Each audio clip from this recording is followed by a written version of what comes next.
말씀에 들어가기에 앞서서 제가 지난 주일날 나눴던 그 설교 말씀 중에 정정할 부분이 있어서 소개해 드립니다. 지난주에는요, 우리가 솔로몬 성전의 그 사이즈에 대해서 우리가 함께 나눠보았죠. 그래서 솔로몬 성전이 몇 평이라 그랬습니까? 300평이라고 여러분 알고 계셨지만 제가 그것이 잘못됐다는 것을 정정해 드립니다. 그 솔로몬 성전이 지어지고 그리고 그 앞과 옆에 있는 뜰을 다 합친 그 땅이 한 300평쯤 되고요. 그리고 솔로몬 성전 그 건물 자체는 정확히 말하면 73.63평 73평이 얼만큼이냐면요, 지금 이 공간만 할 거예요.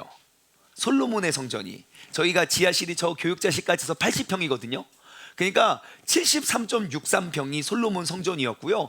성전의 그 현관 있잖아요, 로비, 거기 낭실이라고 불리는 거기가 12.27평이에요 그러니까 현관에 있는 기둥까지 다 포함해서 86평 정도밖에 되지 않는 작은 건물이었다는 것이에요.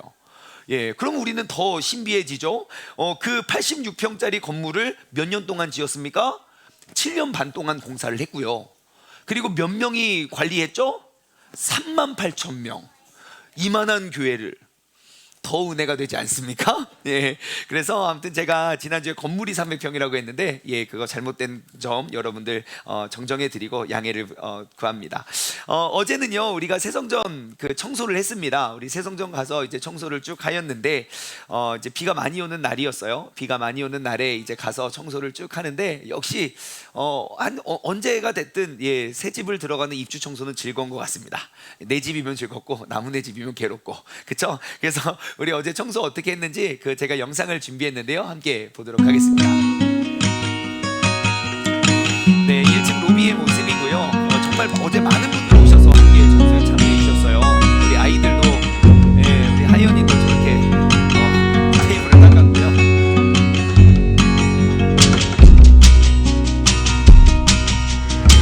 여기가 교육관, 교육관에서 닦고 계단실이고요.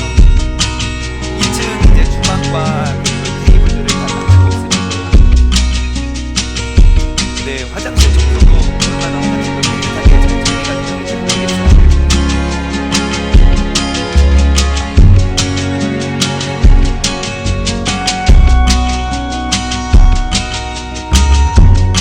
저기가 이제 영화 보실 아이들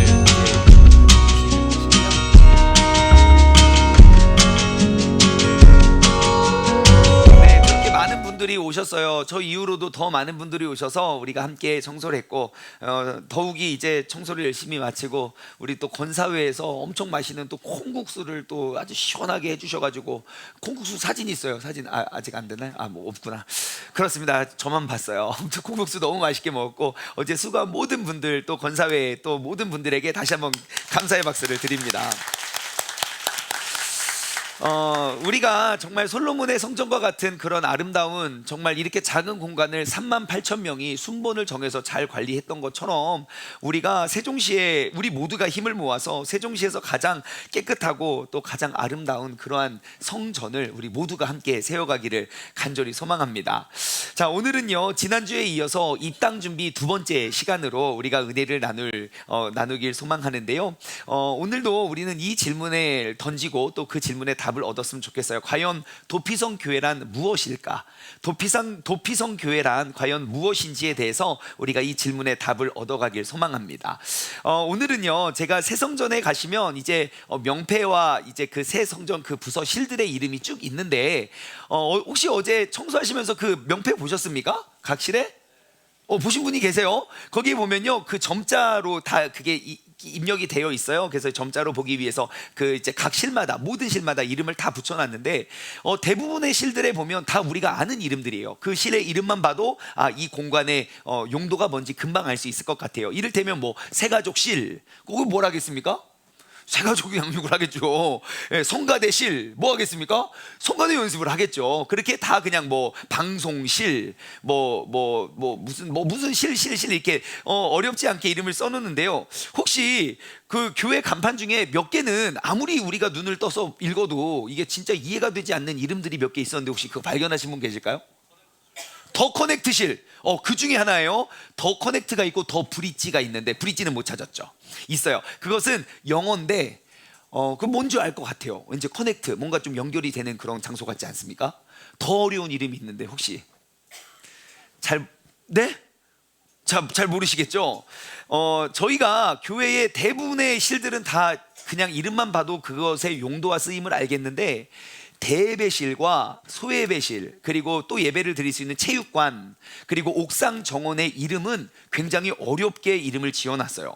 제가 한번 설명해 드릴 테니까 기억 못 하셔도 돼요. 앞으로 이름이니까 계속 쓸 거니까. 이런 이름이에요. 대예배실 이름이 뭐냐면 헤브론 홀. 소예배실은 더 어려워요. 베셀 홀. 체육관 세겜 홀. 옥상 정원 되게 좋거든요. 저는 개인적으로 옥상 가는 거 참 좋아요. 옥상 한번 가보세요. 여러분 가면요, 소음도 하나도 안 들리고 그 옥상 담벼락이 있어가지고 산하고 하늘만 쫙 보여요. 되게 조용한 곳에. 그래서 가서 혼자 누워있어요. 이렇게 누워있으면 왠지 하나님하고 둘이 있는 것 같은 느낌도 들고. 그 옥상을요, 저는 라못 파크라고 이름을 정했어요. 라못 파크. 이름들이 참 어렵죠. 네, 이름들이 참 어려운데 우리 교회의 가장 중요한 건물들, 가장 중요한 장소들에 대한 이름을 그렇게 어렵게 지은 이유가 있습니다. 왜냐하면 여러분, 삶에 있어서 이름이 중요합니까? 안 중요합니까? 굉장히 중요합니다. 정말 그 사람이 이름대로 산다는 말이 일리가 있습니까? 없습니까?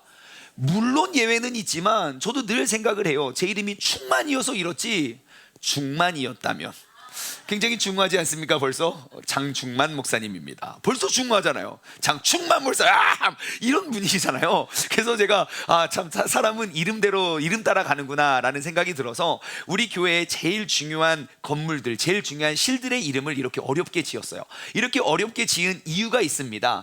제가 지도를 하나 가지고 왔는데요, 이 지도는 뭐냐면 지금 쭉 색깔이 칠해져 있는 부분이 하나님께서 그 출애굽한 백성들에 대해서 약속한 그 가나안 땅의 지도예요. 오늘날 이스라엘부터 이제 그 팔레스타인 그 중동 지역을 다 속하는데요. 저기 가운데 잘 보시면 가운데 하단에 보면 사해가 있고요. 그리고 쭉 그 요단강이 쭉 흐르고 저 위에 보면은 저기가 갈릴리 바다, 게네사렛 호수라고 불리는 갈릴리 바다가 있어요. 그리고 저 지금 색깔이 칠해져 있는 게 이제 12지파가 이제 지파가 배치를 받는 곳이고, 지금 동그랗게 6개의 이름들이 써 있고 동그라미를 친 데가 어디냐면 바로 6개의 도피성의 위치입니다. 그래서 저 지금 색칠된 부분에 48개의 성읍이 있고, 그 성읍 안에서 이스라엘 백성들이 저기를 가나안 땅이라고 말하거든요. 저기서 성읍에 모여서 사람들이 살게 되었는데, 그 중에 도피성 48개 중에 6개의 도피성을 졌는데, 도피성의 위치가 되게 딱 중심에 있어요. 왜냐하면 내가 그 가나안 땅 어디서라도 내가 부지 중에 살인을 저질렀어요. 내가 생명을 구제받기 위해서 하루만 열심히 도망가면 도착할 수 있는 곳에 도피성을 세워 주었기 때문입니다. 그래서 우리 세종중문교회는 도피성 교회이잖아요. 그래서 그 6개의 도피성의 이름을 저희가 다 기록해 놨어요.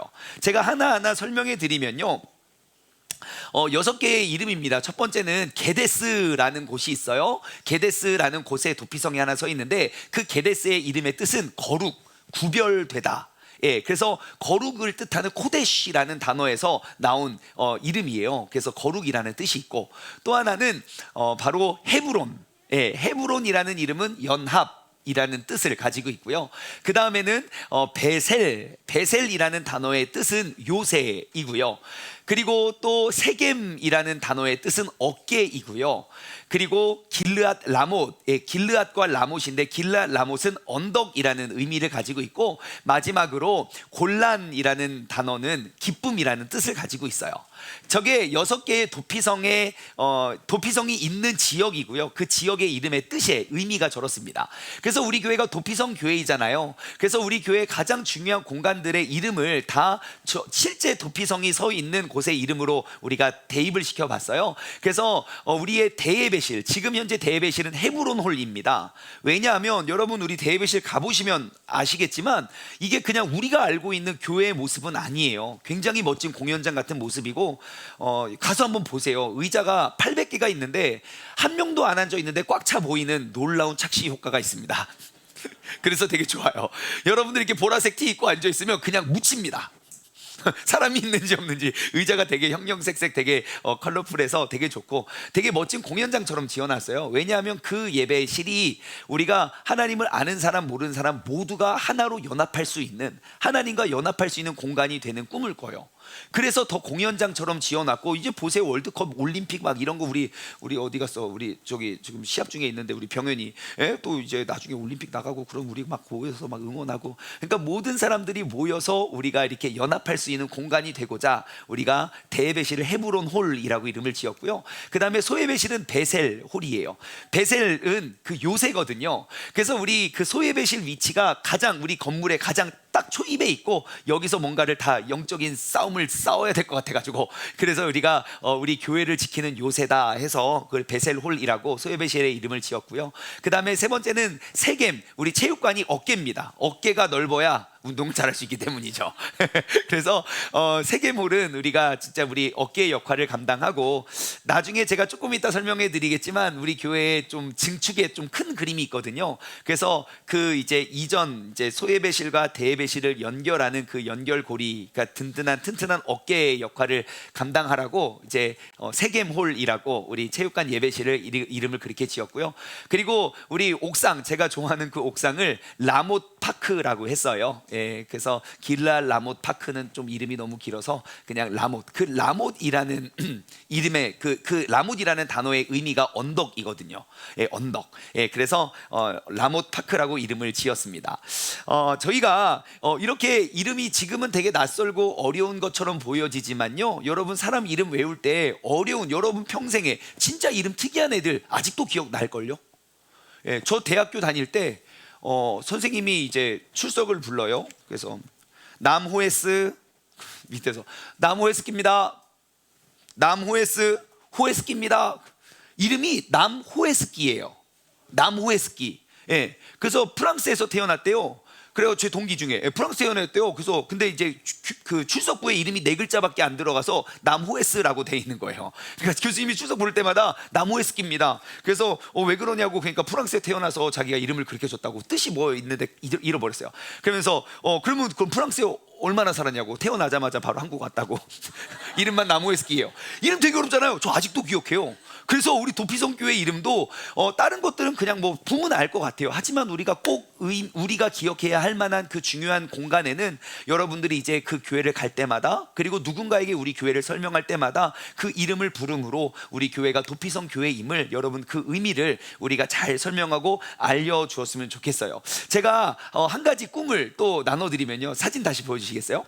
저기에 보면 6개의 도피성 중에 이제 2개 비워놓은 게 있어요. 저기 게데스, 되게 좋은 이름이거든요. 구별, 거룩이라는 단어여서 게데스. 그리고 골란, 뭔가 약간 골룸 같긴 해가지고 안 했는데 뜻이 좋잖아요. 기쁨, 이해잖아요. 이것은 제 마음속의 꿈이에요. 제 마음속의 그림이고, 언제 어떻게 이루어지게 될지는 모르지만 저희 교회가 이제 부지 땅이 있는데 저희 부지의 일부만 건축을 했어요. 왜냐하면 이제 증축의 계획을 가지고 1차 건축이라고 보시면 돼요. 2차 건축에 대한 이제 큰 그림을 가지고 있는데 그래서 이제 나중에 저희가 그 대예배실을 크게 지을 때, 그때 그 대예배실 이름을 게데스 홀이라고 하려고, 이제는 구별된, 하나님께 정말 성별된 백성들이 사용할 수 있는 그런 구별된 장소가 될 수 있도록 게데스 홀을 남겨놨고요. 그래서 그렇게 증축이 되면, 이건 뭐 이루어진 거 하나도 없어요. 제 마음의 그림이에요. 그러면 지금 우리 체육관이 있잖아요. 체육관 밑에 벽을 딱 치면 되게 고가 높은 넓은 마당이 되잖아요. 그래서 거기에 우리 아이들 그 놀이방 하면 좋을 것 같아요.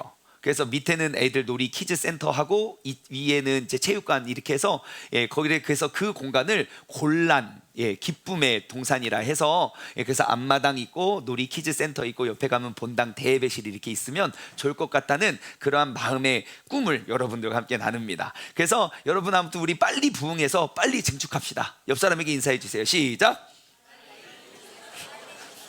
네, 빨리 부흥해서. 너무 예배실이 좁아가지고 더 이상 예배를 드릴 수 없어요. 그러면은 헤브론홀 꽉 채우면 베세롤 채우고, 베세롤 꽉 채우면 이제 세계몰, 우리 체육관에 의자 쫙 놓고 다 구비해놨어요. 벌써 막 붕이 될 것 같아가지고 다 해놔서 의자 막 300개 다 깔아놓고 그래서 그거 하고 그리고 예배드리고 너무 좁아요. 그러면 이제 빨리 우리 게데스 홀을 만들어 갔으면 좋겠습니다. 자, 제가 이 6개의 도피성의 이름을 보면은 제가 이제 얼마나 많이 묵상을 했겠습니까? 예, 도피성 교회니까. 그 도피성에 왜 하나님이 많고 많은 48개 성읍 중에 이 6개의 이름을 주셨을까? 왜 그랬을까? 라고 생각해보다가 제가 이 6개의 이름을 쭉 보면서 정말 이 이름의 의미를 쭉 한번 그러니까 쭉 묵상을 해보는데 한 사람이 딱 떠오르더라고요. 제가 다시 한번 이 6개의 이름과 의미를 설명해 드릴 건데 여러분들이 머릿속에 떠오르는 어떠한 사람이 있을 수도 있어요. 저도 머릿속에 딱 떠올랐는데 여러분들도 그 사람이 떠오르는지 한번 제가 이 6개의 도피성의 의미를 설명하면 딱 한 사람이 떠오르거든요. 그 사람이 누군지 한번 여러분 마음속으로 한번 생각해 보세요. 자, 어떠한 사람이 있어요. 근데 그 사람과 함께 하면 우리는 거룩해져요.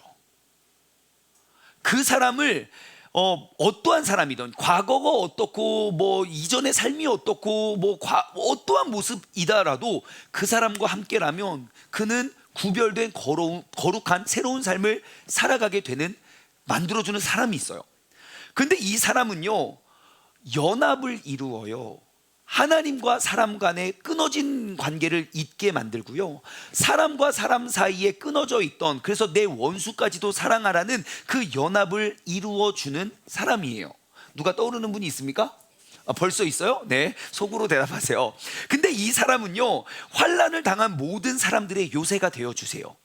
심지어 가늠하다가 현장에 잡힌 사람, 원래 돌을 들어 쳐야 마땅한데 그 사람까지도 내가 그의 요새가 되어서 그에게 새로운 생명을 주는 그러한 역할을 감당했던 사람이지요.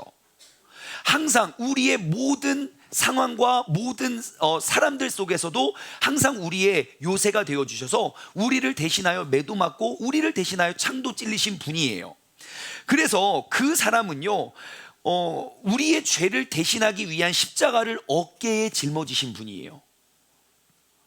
어깨에 짊어지시고 어디로 오르셨습니까? 언덕 위에 올랐어요. 그래서 길르앗 라못이라고 말하는, 물론 그곳은 아닙니다. 하지만 그의 의미, 언덕과 같이 그 십자가를 어깨에 짊어지고 가장 높은 그곳에서 십자가에 달려 죽으신 분이에요. 그리고 그의 죽음의 의미는 우리를 대신하여 죽음이 아니라 죽음을 이기신 부활의 기쁨으로 돌아오시게 되었죠. 여러분, 지금 이 도피성 6개의 의미에 부합하는 그 한 사람은 누굴까요? 하나, 둘, 셋. 예, 바로 예수님이죠. 바로 예수 그리스도입니다. 여러분 그거 아십니까? 신약 성경에는 도피성이라는 단어가 나오지 않습니다. 왜냐하면 도피성이 불필요해서가 아니라 예수님이 친히 우리의 도피성이 되시기 때문입니다. 하나님께서 이스라엘 백성 그 430년간의 노예 생활을 하다가 그들을 출애굽하여 가나안 땅, 그 젖과 꿀이 흐르는 약속의 땅으로 인도하실 때에 하나님께서 48개의 성읍 중에 6개를 도피성으로 정해서 주셨어요. 그러면 그것은 어떠한 시대와 상황이 흐르더라도 그 역할을 감당할 사람과 그런 공동체가 필요한 것이에요. 그래서 우리 교회는, 맞아요, 모든 교회가 그렇게 해야 되지만 우리 교회는 우리가 대놓고 우리가 도피성의 사명을 감당하는 교회입니다. 우리는 외치는 것이에요. 여러분, 예수님과 같은 교회, 예수님을 닮아가는 교회, 바로 예수님이 친히 도피성이 되셨기 때문에 우리는, 이 도피성 교회를 만들어가고 세워가는 우리는 예수님과 같은 사람이 되어야 할 줄 믿습니다. 그러면 우리가 관심을 갖고 가져봐야 될 것은 예수님 주변의 사람들을 한번 생각했으면 좋겠어요. 우리도 어울리고 싶은 사람이 있고 멀리 하고 싶은 사람이 있잖아요. 그러면 예수님은 공생의 기간 동안 예수님 주변에 어떠한 사람이 있었고 누구를 만났고 누구를 찾아갔는가? 저도 되게 막 만나고 싶은 사람들, 여러분 막 만나고 싶은 사람이 있습니까? 없습니까? 꼭 한번 만나보고 누군지 비밀이에요? 비밀이에요? 있어요. 저는 진짜 꼭 만나고 싶었던 사람이 배상민 교수님이었어요, 지난주에. 예, 저는 저분을 진짜 오래 전부터 알았거든요. 저분 뉴욕에 계시잖아요. 저도 뉴욕에 살았거든요. 되게 유명했어요. 그래가지고 저 사람 어떻게 만나라고 막 강의를 들어보면 막 1분 1초를 쪼개면서 살아간대요. 너무 바쁘셔서 볼 일이 없겠지 했는데 우리 교회 오시게 돼가지고 저 사람 만나러 제가 찾아갔겠습니까? 안 갔겠습니까? 갔지요. 그럼 우리의 관심은 과연 예수님께서도 그 짧은 3년 공생의 기간 동안 누구를 찾아가셨냐는 거예요. 예수님이 만나고 싶었던 사람, 내가 아니면 안 되는 그런 사람들이 누구인지 우리가 한번 살펴보았으면 좋겠어요. 여러분, 그 신약 성경에 보면 예수님의 생애를 기록한 책이 몇 권이죠? 4권이에요. 그걸 무슨 서라고 하죠? 복음서라고 말해요. 예수 그리스도의 생애를 다룬 4권의 복음서가 있어요. 근데 이 4권의 복음서 중에 어떠한 한 권의 책은 이제 각 권의 특징들이 다 있는데 이 4권 중에 한 권은 인물에 대해서 굉장히 집중하고 있어요. 그래서 다른 세 곳에서는 안 나오는 인물들을 소개도 많이 하고요. 그리고 인물에 관해서 심층 좀 깊이 나누고 생각할 수 있는 부분에 대해서 많이 기록한 한 권이 있는데 그게 사복음서 중에 어떠한 책인 줄 알고 계십니까? 요한복음이 아니에요. 아니에요. 마음속으로 생각하고 계세요. 이 책은요, 등장인물에 대해서 굉장히 상세히 기록하고 있어요. 제가 우리가 캐스켓 때 다 나눠드렸는데 지금 다 까먹었네요. 있죠? 들은 것 같긴 하죠? 자, 그럼 제가 설명하면 더 생각이 나실 거예요. 이 책은요, 인물에 대해서 그리고 그 인물과 어떠한 사람과의 있은 그런 사건에 의해서 되게 집중 조명을 해서 이 책에만, 사복음서 중에 다른 데는 안 나오고 여기에만 나오는 사건들 몇 가지만 대표적으로 말씀드리면 예수님 출생에 대해서 되게 상세히 기록하고 있어요. 그리고 예수님 출생뿐만 아니라 그 침례 요한, 세례 요한의 출생에 대해서도 설명하고 있는 책이에요. 예수님이 태어났어요. 그리고 예수님을 평생 내가 메시아를 보고 죽으리라 교회에서 늘 지켰던 안나와 시므온 이야기가 거기에서만 나와요. 그리고 예수님의 유년기 시절에 교회 가서 막 유월절 지키러 갔다가 예수님 잃어버리고 오잖아요. 3일쯤 지나고 예수 어디 있냐 다시 찾으러 가는 그 예수님의 유년기 사건을 기록한 유일한 책 어딘지 아시겠습니까? 네, 그렇습니다. 자, 그리고 돌아온 탕자도 이 책에서만 돌아온 탕자 이야기를 설명하고 있어요. 그리고 부자와 나사로 이야기도, 그쵸? 이제 부자가 버린 그거 막 나사로 주워 먹다가 비슷한 시기에 죽어가지고 내 자식이, 그것도 이 책에만 기록하고 있고요. 또한 대표적으로 삭개오가 어디에 기록되어 있습니까? 마태복음이라고 말씀하지 마세요, 여러분. 바로 어떠한 책이냐면요, 누가복음이에요. 누구요? 그 누가복음이에요. 그래서 누가복음에 보시면 굉장히 인물과 그 인물과 관련된 그 사건에 대해서 굉장히 집중 조명되어 있습니다. 그 관점으로 누가복음을 보면 되게 재밌어요. 그래서 제가 과연 예수님께서 누구를 찾아가셨는가, 많고 많은 사람이 있고 또 내가 하고 싶은 사역이 많은데 과연 예수님이 누구를 그렇게 만나셨나 싶어서 누가복음을 펴들고요, 예수님이 찾아간 사람들이 누군지를 한번 찾아봤어요. 우리가 지금 4장 펴놨잖아요. 4장 31절부터 우리가 큰 제목만 한번 봅시다. 여러분 주일날 꼭 성경책 가지고 다니시기 바랍니다. 예? 이거는 세월이 아무리 막 눈에 막 성경책이 뿅뿅 보여도 여러분 들고 다니셔야 돼요. 예? 그거 안 통해요. 자, 누가복음 4장 31절 제목이 뭐죠? 예, 귀신 들린 사람을 찾아가 고치시더라고요. 38절 또 누구 찾아가세요? 온갖 병든 자들 찾아가시더라고요. 5장으로 넘어갈까요? 5장 12절 또 누구 만나요?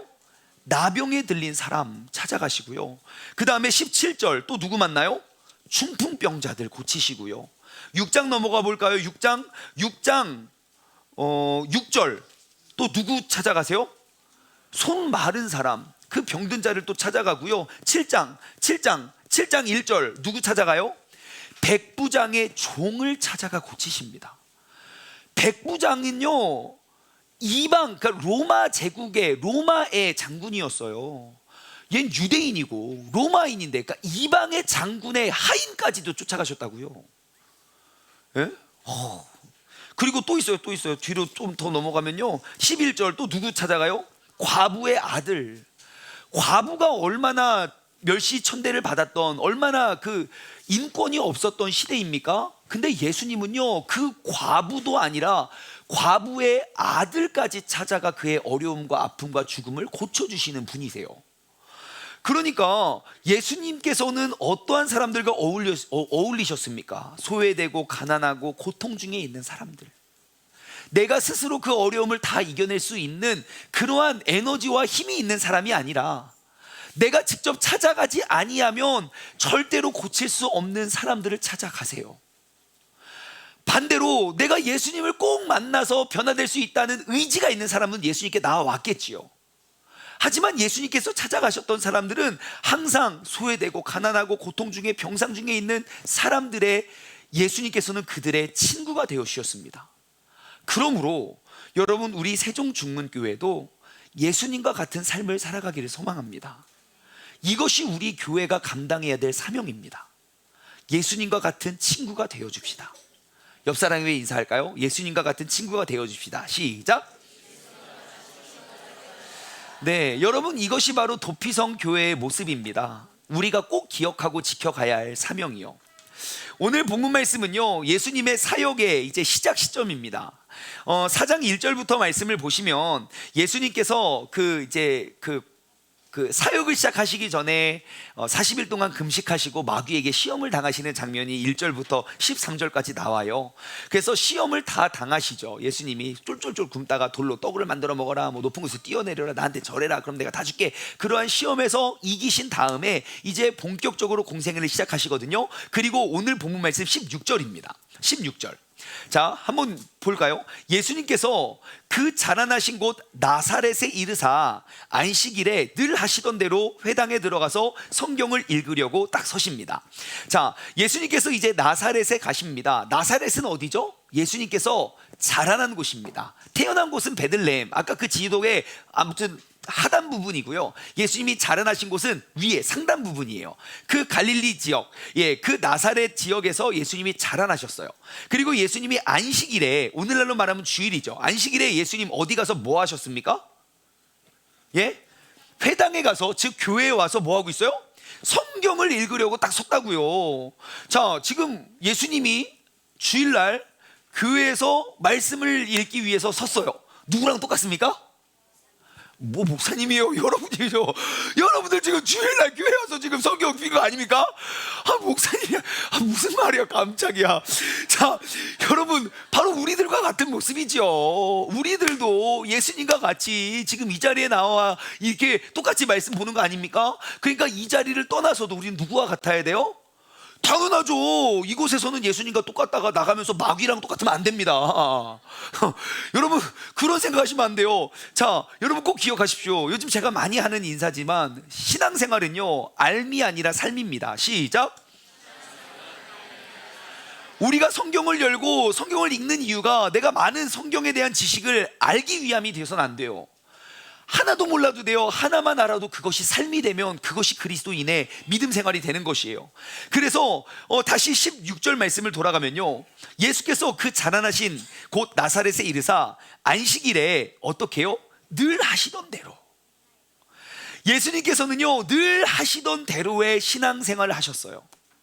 늘 하시던 대로. 그러니까 오늘날로 말하면 예수님 이 주일 루틴이에요. 주일날에는 아침에 일어나서 교회 가서 이제 또 말씀도 나누고, 또 그날 주어진 본문 말씀 나누고 같이 은혜를 나누는 것. 그런데 교회에 가서 똑같이 성경을 읽으셨어요. 그런데 더 우리가 주목해 봐야 될 단어는 뭐냐면 16절 다시 보면 예수님께서 그가 자라나신 곳 나사렛에 가셨다는 거예요. 지금 예수님의 사역의 출발점, 예수님 사역의 시작점이에요. 그 나사렛 지역에서 사역을 먼저 하세요. 그 밑에 보면 금방 배척당해요. 배척당할 걸 알면서도 나를 환영해주고 맞아줄 곳에 가서 사역하면 되는 거 아닙니까? 근데 가장 먼저 그곳에 가서 사역을 시작하세요.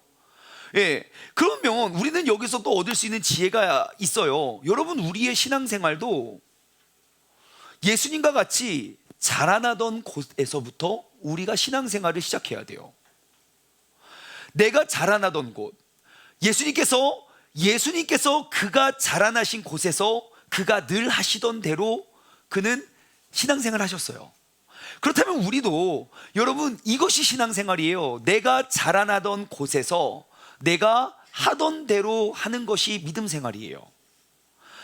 그런데 문제는 무엇입니까? 오늘날 한국교회 수많은 사람들이 내가 자라난 곳에서와 내가 신앙생활 하는 곳의 모습이 다르다는 것이에요. 내가 자라나던 집에서와 이곳 교회에서의 모습이 달라요. 제가 많은 부모님들과 상담을 하는데 우리 부모님들의 고민거리는 늘 무엇이겠습니까? 예? 자녀들 문제이겠지요. 자녀들에 대한 이야기를 꼭 해요. 우리 부모님들이 항상 저에게 되게 좋은 말씀을 해주세요. 우리 아이가 목사님 말씀을 너무너무 잘 들어요. 근데 목사님 말씀만 잘 들어요. 부모님 말씀을 완전 개무시해요. 막 이래요. 자, 그러면 저는 이렇게 말씀드릴 수 있죠. 예수님의 신앙생활에서도 자라나신 곳에서부터 시작되셨어요. 그리고 그가 하던 대로 안식일 날 회당에 가셨다고요. 그럼 우리가 하나님 앞에 나와서 이렇게 열심히 예배드리고 열심히 신앙생활 하는 그 모습도 먼저는 내가 자라나선 곳에서 내가 하던 대로의 신앙생활을 이 자리에 나와야 된다고요.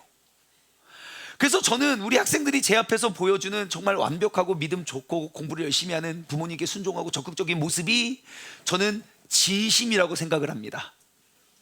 조금의 거짓도 없이. 집에 가서의 모습이 가짜라고 저는 믿어 의심치 않지만 우리 모두의 삶이, 우리의 모두의 신앙생활이 자라나던 곳에서 내가 하던 대로의 신앙이 시작되기를 주님의 이름으로 간절히 소망합니다. 우리가 예수님의 제자라면 말씀을, 복음을 전파하는 삶을 사는 것이 의무입니다. 그것이 예수님께서 우리에게 남겨신 마지막 위대한 사명이기도 해요. 그렇다면 우리가 예수님의 자녀임을 우리가 전파해야 할 가장 첫 번째는 어디입니까? 내가 자라나던 곳. 나의 가정에서부터, 나의 고향에서부터 이미 내가 누군지를 알고 내가 어떻게 자라나고 있는지 알고 있는 그곳에서부터 나의 신앙생활, 나의 믿음 생활은 시작되어야 할 줄 믿습니다. 여러분, 복음은 언제나 가장 가까운 곳에서부터 가장 먼 곳까지 확대됩니다. 신약 성경에 역사서는 딱 한 권이에요. 사도행전이지요. 사도행전은 신약 성경 가운데 가장 긴 책 중에 한 권이에요. 28장이 있어요.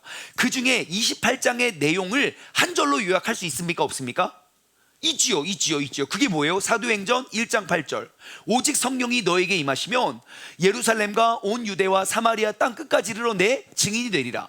그 뒤에 따라오는 모든 사도행전의 역사, 신약 성경의 모든 역사가 딱 그 내용이에요. 예루살렘의 복음 전한 이야기, 사마리아 유대의 복음 전한 이야기, 땅 끝까지 이르러 복음 전한 이야기, 끝이에요. 그럼 보십시오. 복음의 시작은 어디입니까? 내가 뭐하는, 내가 거하는 그 예루살렘, 나아가 사마리아, 나아가 이방, 유대 모든 민족, 나아가 땅끝까지. 여러분, 우리가 진정한 그리스도인이라면 이제 내가 그리스도인 됨의 모습을 어디서부터? 내가 자라나는 곳, 가정에서부터 확대돼야 돼요. 여러분, 가정에서의 말과 가정에서의 삶이 교회에서의 모습과 삶과 달라서는 안 됩니다. 그것이 달라지면 우리는 절대로 예수님과 같은 그러한 모습과 그러한 삶을 살아낼 수가 없는 것입니다. 이제 우리는 도피성 교회이니 이제는 우리의 사역, 새 성전, 새 시대, 새 출발하는 그 사역의 출발 지점이 우리가 자라나고자 하는 그 가정에서부터 우리의 신앙생활이 출발되길 주님의 이름으로 간절히 소망합니다. 자, 계속 말씀 볼까요? 자, 회당에 들어가 성경을 읽으려고 딱 섰습니다. 17절. 성경을 읽으려고 딱 서니까 선지자 이사야의 글을 예수님께 드리는 거예요. 많은 두루마리가 있었겠죠. 이제 필사 막 옮긴 그 두루마리가 있었겠죠. 옛날에는 장과 절도 없었어요. 막 큰 두루마리였어요. 그러니까 뭐 이런 거죠. 여러분 가진 두루마리에 오른쪽으로 5바퀴 돌리세요. 예, 자 여기서 왼쪽으로 너무 많이 갔네요. 반절 돌리세요. 자 거기에 어떤 말씀이 있습니까? 뭐 이렇게 해서 말씀을 찾아보았겠죠. 예, 그 사람이 읽었겠죠. 자 그래서 이사야, 선지자 이사야의 글을 드렸어요. 책을 펴서 이렇게 기록된 데를 찾았어요. 예수님께서 그 안식일 날 사역을 시작하는 그 시점에 이제 예수님께서 찾으신 그 본문 말씀이 어딘가, 곧 그 본문 말씀의 내용은 이런 거예요. 18절과 19절. 주의 성령이 내게 임하였으니 이는 가난한 자에게 복음을 전하게 하시려고 나에게 기름을 부으셨고 나를 보내셔서 포로된 자에게 자유를, 눈먼 자에게 다시 보게 함을 전파하며 눌린 자에게 자유롭게 하고 주의 은혜의 해를 전파하게 하려 하심이니라 하셨더라 라는 게 그 본문 말씀이에요. 그날. 그러면 이게 지금 어디에 있는 책이었습니까? 선지자 이사야. 그럼 우린 이사야서에서 이걸 찾아봐야 됩니까? 안 됩니까? 안 찾아봐도 돼요? 찾아봐야죠. 찾아봐야죠. 자, 넘기시죠, 여러분. 구약 성경으로 넘어가서 이사야 61장. 그래서 성경책 갖고 다녀야 돼요, 여러분. 빨리 메모도 하고 기록도 하고 해가지고 나중에 딱 보면 이게 이때 이 말씀이구나. 이게 도피성 그 입당 준비 말씀이구나. 기록할 수 있다고요. 자, 제가 가진 성경으로는 구약 성경 1043쪽에 있습니다. 이사야 61장 1절과 2절인데요. 여기다가 여러분 자신의 성경이라면 체크해 놓으세요. 여기다가 누가복음 4장 18절 19절 이렇게 연관 지어 놓으면요, 나중에 이거 보면 거기 생각나고 그거 보면 이거 생각나게 체크를 해 놓으시기 바래요. 자, 제가 읽어 드릴게요. 이사야 61장 1절과 2절에 이렇게 기록되어 있어요. 주 여호와의 영이 내게 내리셨으니, 이제 주님의 영이 임했어요. 이는 여호와께서 내게 기름을 부으사, 기름을 부었어요. 왜냐하면 가난한 자에게 아름다운 소식을 전하게 하려 하십니다. 예수님께서 그것을 복음이라고 했죠. 기름을 부으사 가난한 자에게 복음을 전하게 하시고, 그 다음에 두 번째 뭐 했습니까? 나를 보내사. 처음에는 나에게 기름을 부으셨고, 두 번째는 나를 보냅니다. 나를 보내사 뭐 합니까? 마음이 상한 자를 고치시며 포로된 자에게 자유를, 갇힌 자에게 노임을 선포하며 여호와의 은혜의 해와 우리 하나님의 보복의 날을 선포하며 모든 슬픈 자를 뭐 하라고요? 위로하되. 그것이 예수님께서 사역을 시작하시면서 내가 함께 나눴던 그 설교의 제목이에요. 근데 이것을 보면 예수님께서 앞으로 누구를 찾아가시고 누구를 만나서 뭘 할지 알 수 있습니까? 없습니까? 있잖아요. 우리가 아까 4장 31절부터 예수님이 찾아간 사람들을 만나봤잖아요. 누굴 찾아갔습니까? 포로로 잡힌 자, 정말 외로운 자, 눈먼 자, 눌린 자, 아픈 자. 예수님께서 앞으로 내가 어떠한 삶을 살아가겠다는, 사역을 이루어 가겠다는 것을 우리에게 말씀해 주세요. 그러므로 여러분, 우리 세종중문교회가 이제 앞으로 5년 뒤에 10년 뒤에 누구와 함께 할지 알 수 있습니까? 없습니까? 있지요. 상처받고 힘들고 아프고 어려운 자들에게 먼저 다가가 그들에게 예수님을 증거할 수 있는 교회가 되는 것이 우리 교회의 모습이에요. 여러분, 만약에 우리 교회가 세월이 지난다고 우리가 이 목적과 이 사역의 취지를 잃어버리면, 여러분, 우리 교회는 더 이상 희망이 없습니다. 하나님의 영광이 아닌 오히려 하나님의 해를 끼치는 그런 교회가 되고 말 것이에요. 오늘 우리는 입당 준비를 다시 한번 하고 있습니다. 우리가 어떠한 교회이고 앞으로 어떠한 사람들이 오게 되고 우리가 그들에게 어떻게 해야 될지 오늘 이 시간 우리가 다시 한번 마음에 새겼으면 좋겠어요. 그럼 우리가 어떻게 도피성 교회를 세워갈 수 있습니까? 18절. 자, 가장 먼저 주님의 성령이 나에게 임하였으니입니다. 성령님이 내게 임했대요. 성령님의 임하여서 그 이끄시는 대로의 신앙생활을 해야 되는 것이에요. 4장 1절 말씀 보시면 예수님께서 40일 금식하시고 시험당하시는 장면이거든요. 근데 예수님께서 마귀가 막 유혹해가지고 간 게 아니에요. 4장 1절 볼까요? 예수님께서 성령의 충만함을 입어, 성령 충만하셨거든요. 요단 강가에서 돌아오셨어요. 그러니까 광야에서 40일 동안 누구에게 이끌려? 성령에게 이끌려 어떻게 해요? 2절, 마귀에게 시험을 받으러 가셔요. 마귀가 성령님 물리치고 온 게 아니라 성령님의, 내가 지금 성령 충만한데 성령 충만함을 가지고 막 능력을 행하러 간 게 아니에요. 성령 충만하여 시험당하러 가셨다고요. 왜요? 성령님이 그들을 그렇게 이끄셨기 때문이에요. 여러분, 성령님께서는 언제나 우리가 가야 할 길을 인도하시는 분입니다. 그러므로 우리 세종중문교회는요, 성령님께서 인도하시는 곳을 향해 나아갈 것입니다. 성령님께서 인도하시는 곳이 어디입니까? 그러면 여러분, 성령님께서 여러분의 삶을 인도하시는 곳이 어디입니까? 대전입니까? 세종입니까? 교회입니까? 집입니까? 성령님께서 인도하시는 곳은 어딘가요? 네,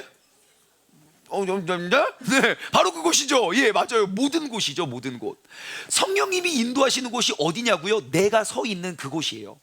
내가 선 곳이 성령님이 이끄시는 곳이에요. 그럼 우리는 물어볼 수 있죠. 아니, 내가 지금 세상에서도 교회에서도 성령님 인도하신 곳입니까? 성령님이 인도하신 곳인지 아닌지 우리가 금방 알 수 있어요. 어떻게 알 수 있습니까? 내가 그 어느 곳에 가든지 성령님이 나와 함께 하심을 내가 알고 있다면 그곳이 성령님이 인도하신 곳이에요. 그곳이 요단강이든 그곳이 광야이든, 내가 광야에 나아가 성령님과 함께 하니까 그곳이 성령님이 인도하시는 곳이 되잖아요. 반대로 내가 아무리 좋은 곳, 하나님을 알지 못하는 사람들이 정말 좋은 곳이라고 해서 그 길을 간다 한들 내가 그곳에서 성령님의 인도하심을 느끼지 못하고 발견하지 못한다면 우리는 그곳이 지옥이 될 수도 있어요. 그러므로 여러분, 내가 성령님과 함께하는 삶은요, 그곳이 어디냐가 중요하지 않아요. 내가 성령님과 함께하느냐 함께하지 않느냐가 중요한 것이에요. 때로는 내가 열심히 기도해서 좋은 자리에 섰어요. 그러면 성령님이 함께 하시고, 내가 기도 열심히 했는데 여전히 고난 중에 있어요. 그럼 성령님이 나와 함께 하시지 않은 것 같아. 하나님 날 버리셨나 봐. 아니에요. 내가 어디에 서 있든, 고통 중에 있든 좋은 곳에 있든 내가 그곳에서 성령님과 함께 한다면 그곳이 주님께서 우리를 인도하시는 곳이 되는 줄 믿습니다. 여러분, 성령님은 언제나 우리를 항상 진리 가운데로 이끄시는 분이에요. 가장 좋은 곳, 가장 완전한 길로. 오늘도 우리를 인도하시는 분이 바로 성령님이세요. 내가 선 곳이 어디라도 그곳에서 성령님과 동행하면 그 어디나 하늘나라가 되는 것이에요. 찬양에도 있잖아요. 할렐루야 찬양하세, 내 모든 죄 사함받고 주 예수와 동행하니 그 어디나 하늘나라. 여러분, 그 가사에 내가 꽃길만 걸으면 하늘나라가 아니에요. 하늘나라는 꽃길에 있지 않아요. 막 알러지 와요. 알러지 막 꽃 알레르기 그런 거 말고 진짜 주님과 동행하여 성령님이 인도하시는 곳에 우리가 살길 소망합니다. 반대로 아무리 좋은 길, 아무리 꽃길을 걷더라도 성령님으로부터 멀어진 삶은요, 진짜 괴로워요. 우리나라가 우울증에, 대한민국 전체의 우울증과 불면증에 시달렸던 역사가 언제 있습니까? 대한민국 모든 역사 통틀어서 오늘날처럼 많은 사람들이 정신과 병원을 찾아다니며 우울증과 그러한 불면증에 의해서 고통당했던 때가 언제예요? 제가 동일한 질문 드릴까요? 대한민국 역사에 지금처럼 잘 먹고 잘 살고 풍요로운 때가 언제 있습니까? 여러분, 우리의 기도 제목이 풍요와 부를 구하면 안 돼요. 내 기도 제목은 늘 성령님과 함께하는 삶, 성령님께서 인도하시는 삶이 되면 그 어디나 하늘나라가 될 줄 믿습니다. 자, 18절로 돌아가 볼까요? 자, 주의 성령이 나에게 임하여졌어요. 자, 성령님이 임함의 증거가 무엇입니까? 이는, 자, 임하였으니 이는 뭐예요? 가난한 자에게 복음을 전하게 하셨고요, 포로된 자에게 자유를 얻게 하셨고요, 눈문 자를 다시 보게 하셨고, 눌린 자를 자유하게 하셨고, 은혜의 해를 전파하게 하려 하셨다는 것이에요. 여러분, 이것이 성령님의 계획이라면 예수님의 인생을 돌아보아 우리는 예수님의 인생의 모습을 쭉 보면요, 예수님의 인생을 통해 우리가 알 수 있는 건 뭡니까? 성령님과 늘 동행한 삶을 살았다는 걸 알 수 있어요. 그가 찾아갔던 사람, 그와 함께 했던 사람을 보면 이게 내 욕심에 의해서 찾아갔는지 아니면 내가 성령님의 인도하심 속에 나아갔는지 우린 금방 알 수 있어요. 그러면 여러분, 우리 세종중문교회는 항상 누구를 찾아가야 되겠습니까? 가난한 자, 포로된 자, 눈먼 자, 눌린 자들이 끊임없이 찾아와서 이곳에서 같이 그들의 이야기를 듣고 그들과 함께 울고 함께 웃고 그들을 위해 기도해주고 그들을 위로해주고 권면해주는 곳이 바로 도피성 교회가 되어야 할 줄 믿습니다. 여러분, 예수님께서 이들을 왜 찾아가셨을까요? 쥐들이 필요하면 자기들이 필요하면 찾아오겠지요. 나 능력 많으니까. 피곤한데 왜 예수님이 굳이 막 밤에 막 기도하시고 새벽에 막 배 타고 넘어가시고 막 계속 돌아다니고 쫓겨가고 도망가고 왜 그렇게 찾아다니셨냐고요? 여러분, 이 사람들은요, 그 약한 자, 연약한 자, 아픈 자, 이 사람들은요, 예수님이 찾아가지 않고서는 도저히 나을 수 없는 사람들이기 때문이에요. 대부분이 힘들고 어려움 속에서 삶의 의욕도 희망도 꿈도 내가 먼저 찾아가 손 내밀 수 있는 용기와 힘이 없기 때문에 예수님이 직접 찾아가신 거죠. 생각해 보세요. 의욕적이고 진취적인 사람, 내가 이럼에도 불구하고 믿음으로 승리했어요. 그 사람 이미 승리했어요. 근데 내가 진짜 연약했을 때 여러분, 우리가 먼저 찾아가야 돼요. 그래서 주님께서는 먼저 찾아가신 거예요. 그래서 여러분, 도피성 교회는요, 먼저 다가가는 교회가 될 줄 믿습니다. 먼저 다가감을 우리가 어떻게 증명할 수 있는지 아십니까? 예, 먼저 다가가서 먼저 인사함으로 증명할 수 있어요. 정말 우리 교회는 그러한 곳이 되었으면 좋겠어요. 한 번을 와도 아주 친근함을 느끼고, 한 번을 경험하도 아주 따뜻한 교회. 우리 김종수 성도님 오늘 등록하셨는데, 모르겠어요, 어떤지 모르겠지만 오늘 등록하셨으니까 처음 딱 왔을 때 엄청 대답 안 하셔도 돼요. 안 하셔도 돼요. 제가 저 상처받을까 봐. 딱 한 번 왔는데 모든 사람들이 다 따뜻하게 안아주고 인사해주고 관심 가져주고, 나 좀 내성적인 성격인데 계속 말 걸어서 친구 한 명 더 생기고, 그러한 곳이었기를 소망하는 마음이 계속 있지만, 아멘 아멘 아멘 하셨어요. 아멘 아멘. 자, 그러니까 여러분, 한 번을 찾아오고 그냥 우연히 지나가도 내가 그곳에서 함께 하시는 예수님의 사랑을 발견할 수 있는 교회를 세워가기를 소망합니다. 여러분, 예수님을 만났던 사람, 예수님이 찾아갔던 사람의 공통적인 특징이 뭔지 아십니까? 예수님이 한 번만 찾아갔어요. 두 번, 세 번 찾아가지 않았어요. 왜 그런지 아십니까? 한 번 찾아갔을 때 그 눌리고 묶이고 아팠던 모든 문제들이 해결되었기 때문이에요. 여러분, 도피성 교회는 이러한 교회예요. 내가 우연히 한 번 지나가다가 들어왔는데도 내가 그곳에서 그 따뜻한 하나님의 사랑과 위로를 경험할 수 있는 곳. 그러한 교회 누가 만듭니까? 제가 만듭니까? 절대요. 이 자리에 있는 우리 모두가 만듭니다. 그래서 여러분, 우리가 도피성 교회라면 도피성 교회는 먼저 다가가 인사하는 교회입니다. 시작. 도피성 교회는 먼저 다가가 인사하는 교회입니다. 어디를 가더라도요, 여러분, 인사만 잘해도 먹고 사는데 지장이 없습니다. 인사만 잘해도. 제가 예전에 이제 교육부 사역을 할 때요, 대한민국에 있는 대안학교들, 그러니까 기독교 대안학교를 다 탐방한 적이 있어요. 다는 못 가고 몇 개 좋다는 학교들을 찾아갔는데, 저 한 번 탐방해 갔거든요. 근데 어느 학교가 좋은 학교인지 저 머릿속에 박혀 있어요. 무엇을 통해서 아는 줄 아십니까? 아이들 인사하는 것만 봐도 알아요. 저 낯선 사람이잖아요. 그냥 선생님과 그냥 걸어가는데 지나간 애들이 어떤 학교는 사랑합니다. 넌 사랑 안 하는데 걔들은 날 사랑한대요. 사랑합니다. 사랑합니다 라고 인사하는 학교도 있고요. 그냥 모르는 사람인데 먼저 가서 인사하는. 여러분, 낯선 사람이 우리 교회에 왔을 때 나도 모르는 사람들이 서로 인사를 하면, 여러분, 요즘에 그렇게 따뜻함을 느끼는 곳이 없어요. 옛날에는요, 은행 갈 때마다 인사 받았어요. 요즘에 은행 일단 잘 안 가요. 인사도 잘 안 하고. 옛날에 백화점, 여러분 백화점 오픈할 때 가본 적 있습니까? 예? 어땠습니까? 두 줄로 쫙, 쫙 서가지고 진짜 민망하게 쫙쫙 인사. 안 가본 것처럼 왜 그래요? 백화점 가면 그렇게 인사했었어요. 지금은요, 인사 안 해요. 인사 안 해요. 요즘은 어딜 가도 이렇게 먼저 인사해 주는 곳이 없어요. 그렇다면 우리가 도피성 교회라면 이제 우리는 먼저 찾아가 인사할 수 있는 그런 교회가 되길 소망합니다. 옆 사람에게 한번 인사 나눠주세요. 안녕하세요. 네, 반갑습니다. 네, 이름이 뭐예요? 반갑습니다. 네, 우리 모두가 그렇게 따뜻한 먼저 찾아가 인사 나눌 수 있는 교회가 되길 소망합니다.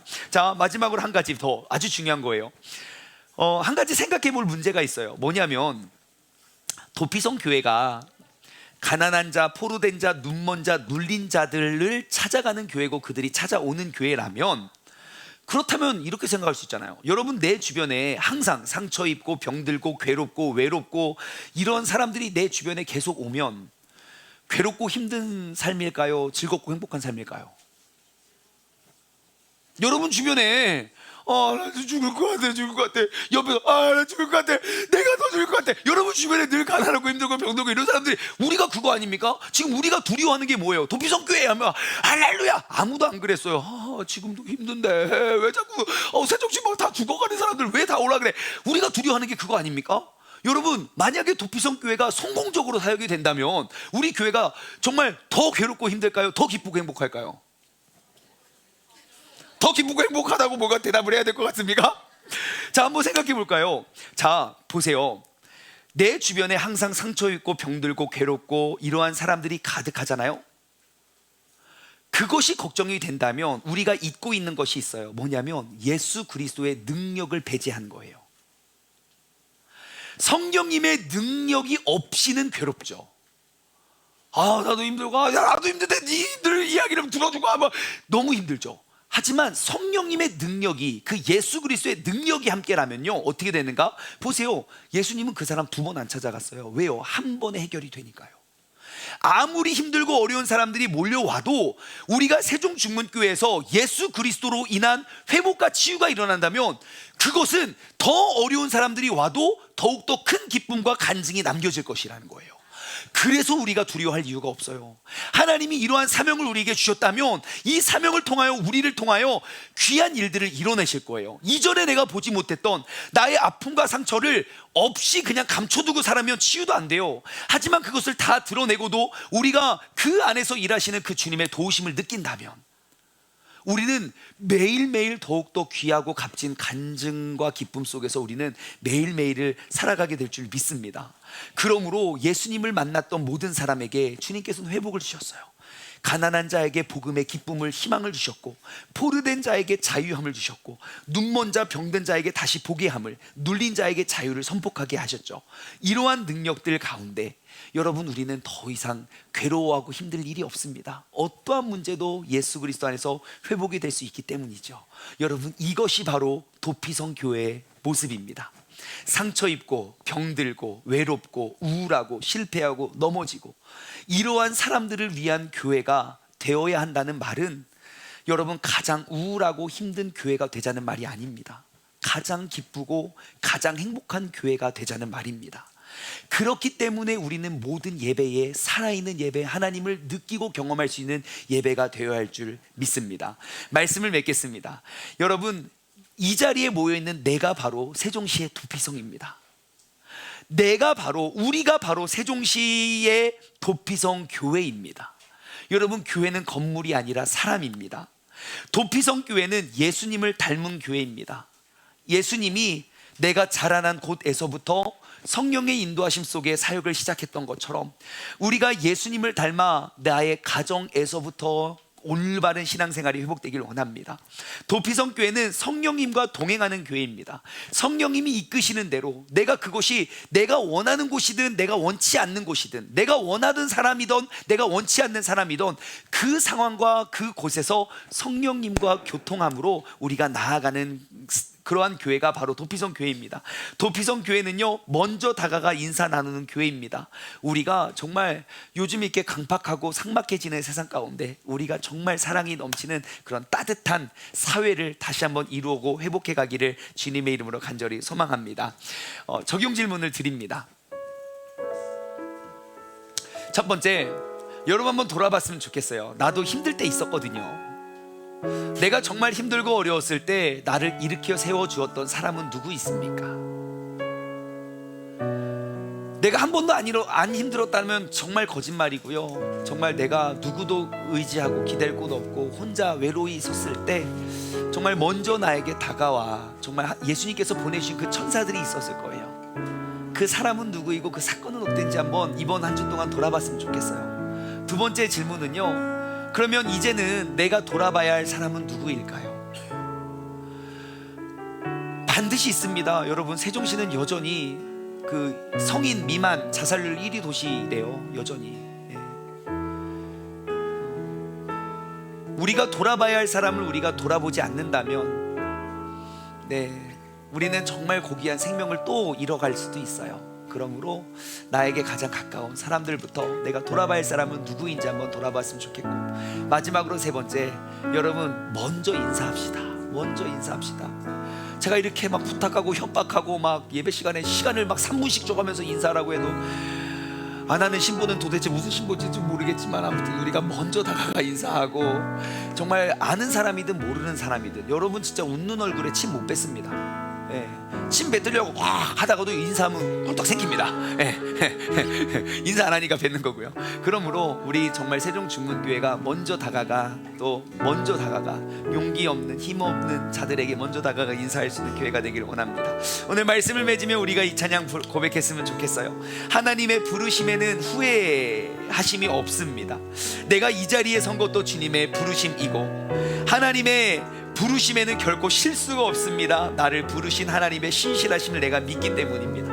날 부르신 뜻 내 생각보다 크고, 날 향한 계획 나의 지혜로는 측량 못하나 가장 좋은 길, 가장 완전한 길로 오늘도 나를 이끌어 주소서. 함께 고백하며 나아갑시다.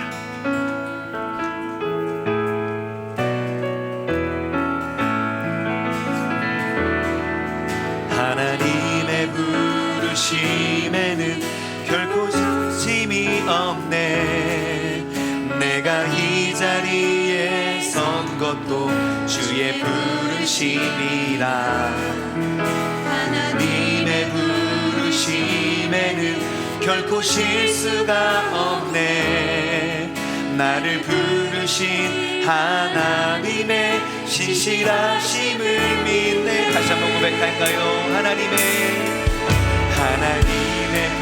부르심 후회하심이 없습니다. 내가 이 자리에 선 것도 주님의 부르심 때문입니다. 하나님의 부르심에는 결코 실수가 없네. 나를 부르신 하나님의 신실하심을 믿네. 날 부르신 듯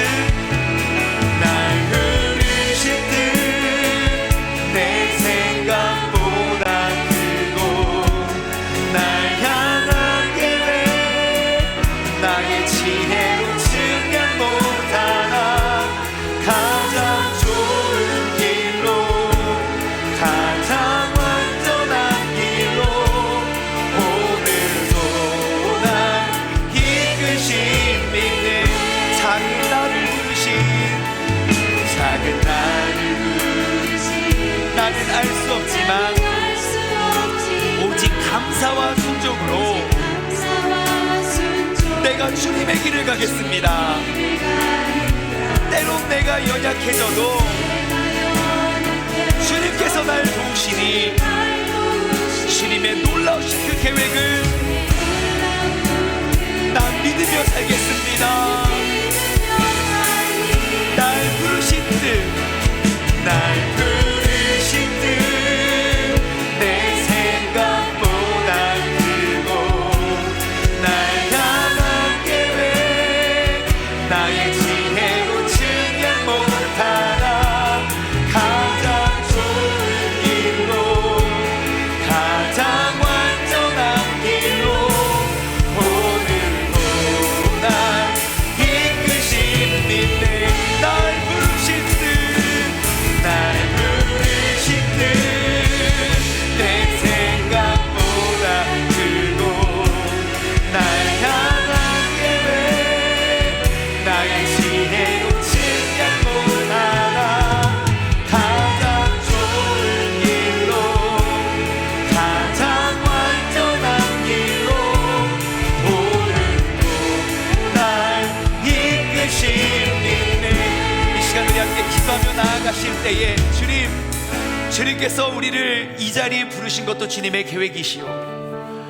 우리가 건축의 사명을 감당하게 하신 것도 주님의 뜻임을 우리가 알고, 하나님 앞으로도 나를 통하여 나의 삶을 통하여 주님의 놀라운 사명 이루어 갈 수 있는 내가 내 주변의 도피성의 사람, 내 이 도시의 도피성의 사명을 감당할 수 있는 예수님을 닮은 사람 되게 해달라고 다 같이 주님의 이름 한번 부르짖고 갑시다. 기도하겠습니다. 주여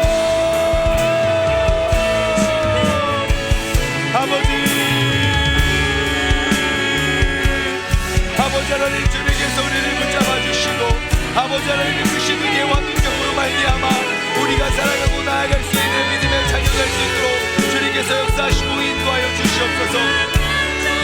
아버지 하나님, 날 향하신 주님의 뜻과 그 계획을 아버지 하나님 우리가 이루며 나아갈 수 있는 아버지 믿음의 자녀가 될 수 있도록 주님께서 역사하여 주시고, 아버지 하나님 정말 내가 힘들 때 나를 일으켜 세워주었던 사람들을 기억하며 아버지 하나님 이제는 내가 누군가를 돌아보며 나보다 더 아픈 자, 나보다 더 낮은 곳에 있는 아버지 정말 소외받고 아프고 상처있고 눌려있고 가난한 모든 사람들, 아버지 하나님 우리가 그들에게 돌아보아 그들에게 손을 내밀어 이끌어갈 수 있는 믿음의 사람 될 수 있도록 주님께서 역사하여 주시옵소서. 아버지 하나님 우리가 먼저 다가가 그들의 친구가 되어주고 우리가 먼저 다가가 그들을 안아주고 아버지 우리가 정말 이 세종시의 도피성의 사명을 감당할 수 있는 아버지 하나님 그 도피성 교회가 될 수 있는 주님께서 역사하여 주시옵소서. 아버지 주님께서 아버지 이 시간 우리 예배를 통하여 우리의 잘못된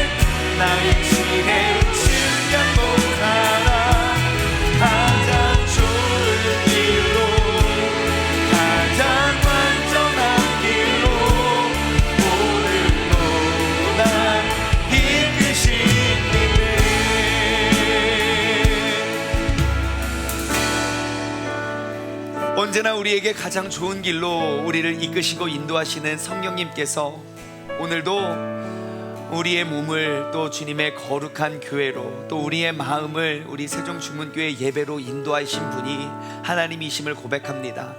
하나님, 우리가 이곳에서 주님의 이끄심을 우리는 믿고 나아가길 소망합니다. 아버지 하나님, 우리가 세종시의 도피성 그 사명을 선포하고 이제는 우리가 그 교회를 세워가고 이루어가는 우리가 교회가 되었습니다.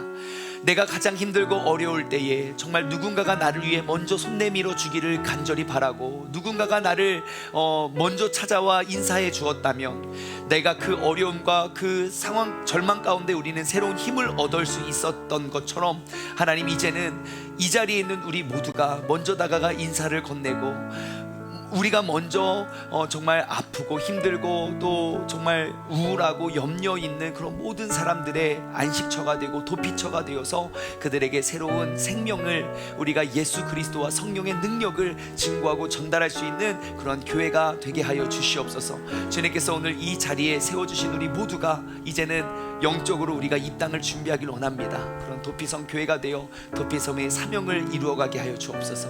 이제는 우리 주 예수 그리스도의 은혜와 아버지 하나님의 무한하신 사랑하심과 성령님의 교통하심이 이제는 도피성 교회를 이제 건물이 아닌 사람으로 우리가 도피성 교회를 세워가고 이루어가길 소망하는 사랑하는 우리 세종중문 가족들 머리 위에, 이 시간 영상을 통해 예배드리는 모든 성도님들 머리 위에 이제로부터 영원토록 함께 하시길 간절히 축원하옵나이다. 아멘.